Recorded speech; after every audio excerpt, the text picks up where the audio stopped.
Thomas Drieux, directeur associé dans la société PAMS. PAMS, c'est la société dédiée à la multigestion pour les conseillers en gestion de patrimoine. PAMS a été lancé il y a 1 an et demi. L'humain avant tout, je suis convaincu qu'au-delà des compétences professionnelles, ce sont les relations humaines qui ont construit mon parcours et qui ont guidé mes réussites et mes échecs. 17 collaborateurs, 140 partenaires et plus de 355 millions d'encours sous gestion. Expérience, fiabilité et expertise, et notamment dans notre capacité à sélectionner nos gérants et à structurer des produits en réponse aux attentes des conseillers financiers.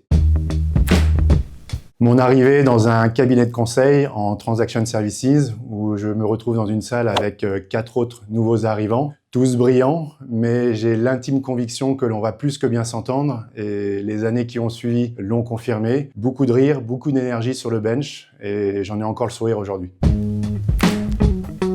Oui, lors d'un projet professionnel, un associé qui faisait face à des questions d'un client un peu complexes et difficiles m'a parlé de sa technique de l'autruche. C'est vrai que sur le moment, ça m'a beaucoup fait rire, et aujourd'hui, ça m'a quand même convaincu qu'il fallait répondre aux problèmes plutôt que de les ignorer.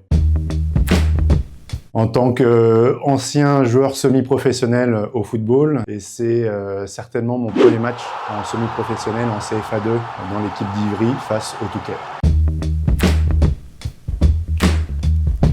Plutôt une bonne série Netflix. En ce moment, je regarde The Beast in Me. Je conseille fortement, beaucoup de suspense et un peu de tension aussi. Été à la plage sans déconnexion.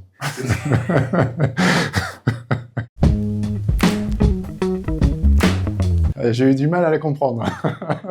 Plutôt taux bloqué, taux bas. Je suis un terrien, donc moins ça me coûte de l'argent, mieux c'est pour moi. Tiers de confiance, leader dans son segment de marché et innovant. L'actualité aujourd'hui de PAMS, c'est la commercialisation de 2 fonds dédiés, un sur la dette privée et un sur le secondaire, qui seront encore ouverts à la commercialisation en 2026. Le sourire avant tout.